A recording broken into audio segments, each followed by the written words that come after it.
Welcome back to my disclaimer.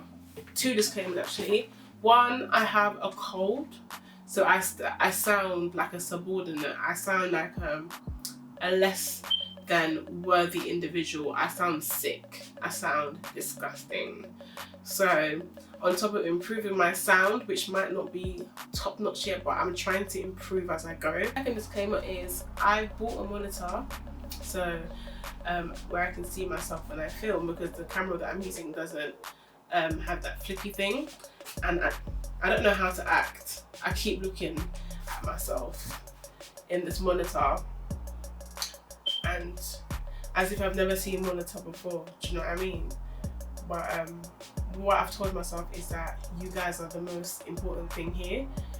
I am not, so I need to stop looking at this and concentrate on you guys.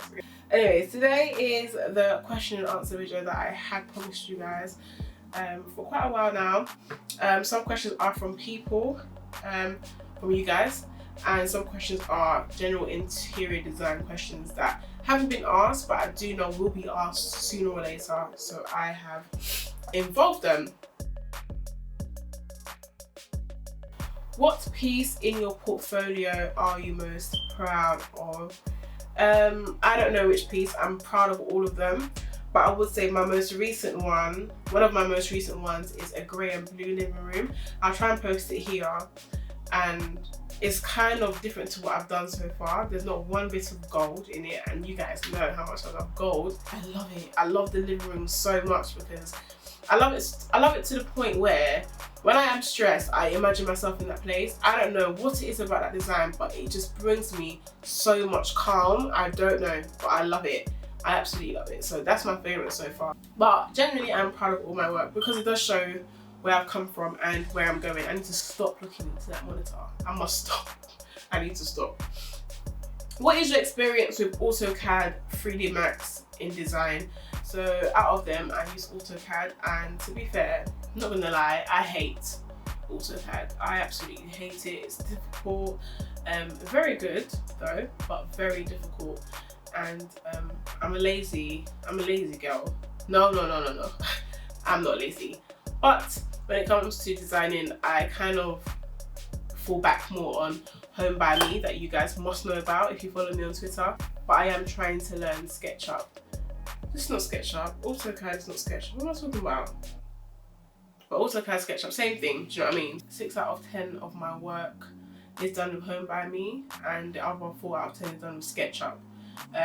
So they are good. It's quite difficult to learn SketchUp, and it's much easier to learn HomeByMe. I have a code which should appear here, or I'll put it in the description box below so that you can put my code in to let HomeByMe know that I sent you.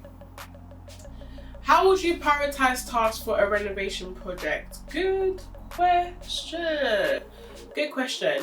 If they are not buying furniture, then I prioritize the background work. So the painting, the flooring, the tiling, the lighting, and then after that will be the much more secondary objects. So like putting frames up on the wall, all that kind of stuff. If they are buying furniture, I start with all the heavy black box objects, like the heavy objects, so like beds, sofas, dining tables, all those kind of stuff.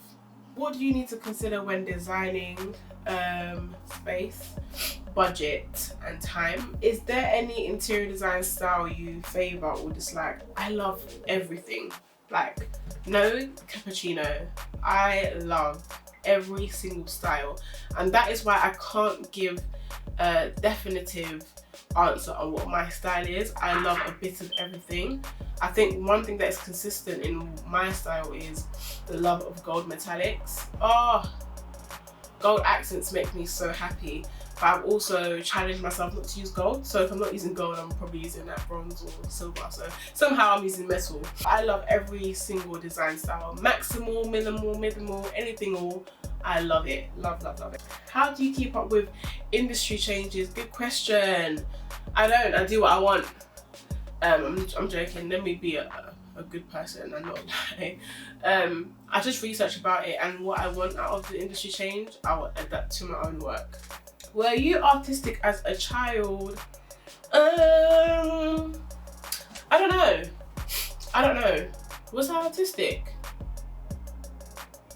Yeah, I would say I was. I would. Do you prefer functionality or appeal?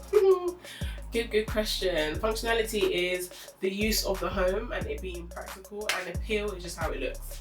I would say I'm smack bang. Actually, no, I'm not smack bang in the middle. Actually, I'm 75% appeal and 25% functionality. That's me personally. I will never adapt that to somebody's home.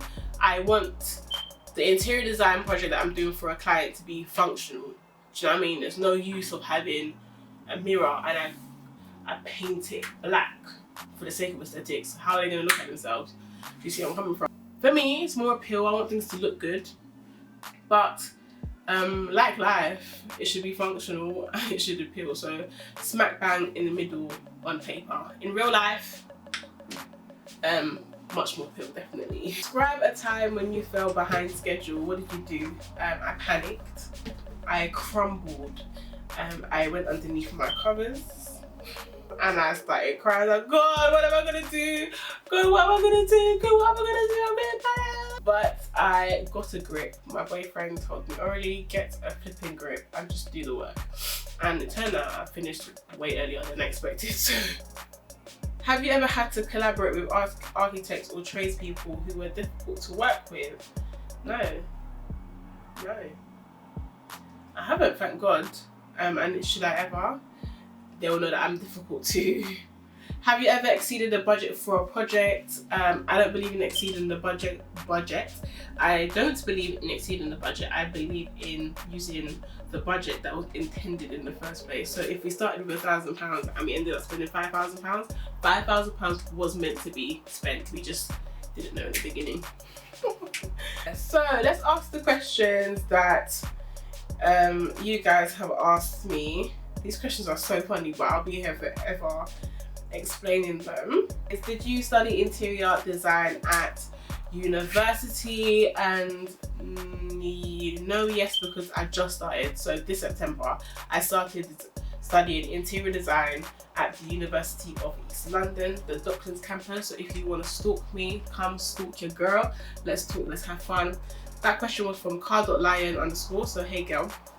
Has creating your own business been difficult? I mean, creating a business is not difficult, you know what I mean? You make a logo, make Instagram, make Twitter, all that good stuff. And that's the easy part, do you know what I mean? But I wouldn't say it's been difficult, but I would say what has been annoying is the clients that start with high budgets and somehow want to just automatically go to sub-zero budgets, and the idea and the final image you had in your head with that high budget now has to be scrumpled and thrown away because you've got to go low budget, so it never finishes the way you initially started, and that really annoys me. The second one would be clients that somehow in the project become the second interior designer. I always give my clients the opportunity to let me know if they want some involvement in it. Some say no and they actually don't bother me. Some say no and they don't. They go back on their word. So I don't mind your opinion, but don't try and take over because you did hire me. I don't want to waste your money, so let me do the job. Next question by Laneka. How did you find your interior design style, and do you have any advice for interviews for interior design? Like I said before, I don't know what the hell my style is. I don't know. I feel like I know, but I feel like I don't know because I like everything. But like I said, the one thing I do like in my project is gold accents. If you want gold accents in your work, come to me, I'll do it. Nice, I'll do it. But I love everything. If not gold, I love metallic accents in my work, 100%. Any advice for interviews? Be confident, know you are the ish, and have a very clean portfolio. I'm going to make a separate video just focus on making a portfolio. Oh god, I'm so ill. So keep an eye out for that. But a clean portfolio gets your faces. Evian, sponsor your girl. Sponsor her. I told you guys that, no, I haven't told you guys, but this is the secret that now everyone knows, that in my dream home that I'm going to design, it's gonna have Evian infused taps. I need to stop looking at this in this thing. You lot are the important thing here, man. Flip it out. Tips to get into the industry: be yourself, know your style, be confident. Email employers privately, don't go through job applications, or avoid, because they will never know who you truly are just by a CV and a portfolio. Messaging them, emailing them privately, talking about yourself in a professional manner, but also not diminishing your personality, will give them an insight of who you are. Coupled with your CV and your portfolio, it will give them much more of a personal feeling towards you. So definitely attend events, network. That should be advice for myself because I am so shy, but networking does get you places. And being confident, having a business card too. I got my business cards today. It's on Twitter, look at it. This monitor, you. What software do you use to create your ideas? I know that the next couple of questions are going to be this same question, but the software I use are SketchUp and HomeByMe. SketchUp is much more difficult and much more complex to learn and to use. HomeByMe is for the everyday person. If you do want to make a HomeByMe account, my code is here. Make sure you use it. When you apply, and it will have a question or a prompt saying, do you have a sponsorship code or anything like that? Click that, add my code in to let HomeByMe know that I'm helping them out. SketchUp, HomeByMe. What software do you use? SketchUp, HomeByMe. I'm a third year interior designer and I'm still looking for the perfect fit. I don't get that question, but I really want to help you out. So if you just message me, so I can have a bit more insight on what you're talking about, that'd be great, please. Hi, really like your page. Thank you, it likes you too. Can you please give a hint on the software? SketchUp, HomeByMe. We're gonna make a song. SketchUp, HomeByMe. SketchUp, HomeByMe. SketchUp, HomeByMe. SketchUp. Yeah, cool. Watch My Chops has 2 questions for me. Do you design smaller houses, flats with limited spaces? Yes, I do. I love doing those. Do you have any tips, colours, furniture, etc. when designing flats, small homes? Yes, use lighter colours, so white walls, neutral walls. What else? When it comes to furniture, pastel colours, light greys, light browns, all that kind of stuff. Just don't go too deep into the dark and deeper colours, because dark and deeper colours snatch all the light that you already have in your already small space. Where am I based? I am based in London in the south. Those who follow me on Twitter know exactly where I'm from. It's in my location. Where can I go to learn how to do interior designs without academic degrees? That's a very good question. Research, YouTube, events, practice, I would say, to be fair, in the simplest of sense. Can interior design be self-taught? It absolutely can be self-taught, my darling. Wild West James. How did you begin your interior design journey and what courses did you take? I'm currently taking interior design course in UEL. I haven't taken anything else. How did I begin my journey? Just expressing my love for it on Instagram, literally. What's the most challenging thing about designing a space or home?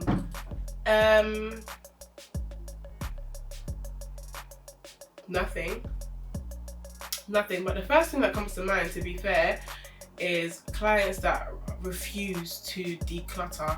What you don't use, get rid, because it's going to sabotage or get in the way of your final design. If you're very stuck on using a piece you have already at home, let me know, and if I agree, I will use it. But if you want a certain design, I will know whether this object is necessary to remain in your home. We have come to the end of the Q&A. I love talking, you know. I love this. I know it's a bit disappointing because I sound like a fool right now. I sound like they put balloons here. Do you know what I mean? If you want to hear my real voice is in my introduction video. But hopefully by the next video I sound much more clearer and well spoken. Yeah. I'm gonna see you in the next video. I was also thinking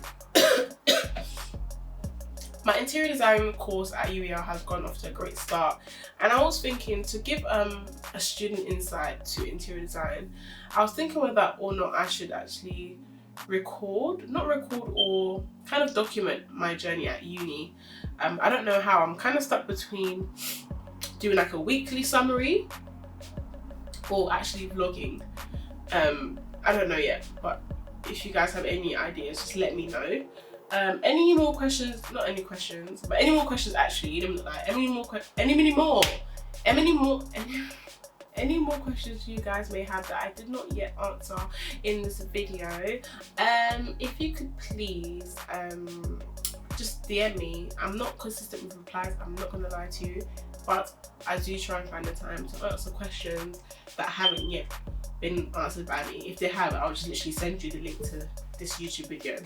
I have quite a few ideas coming up, so obviously how to make a material board. I need to know the exact name for it, but the material board where they have like the marbles, the felts, just to show you like the theme of the project you're doing, how to build those, how to build a perfect portfolio, how to run a business. So all those things are going to be placed as content on my YouTube channel. Then, bruh, like, I don't think I'm ever gonna make a video and I'm sick, you know. No. This is not good. I'll see you guys in my next video. Bye.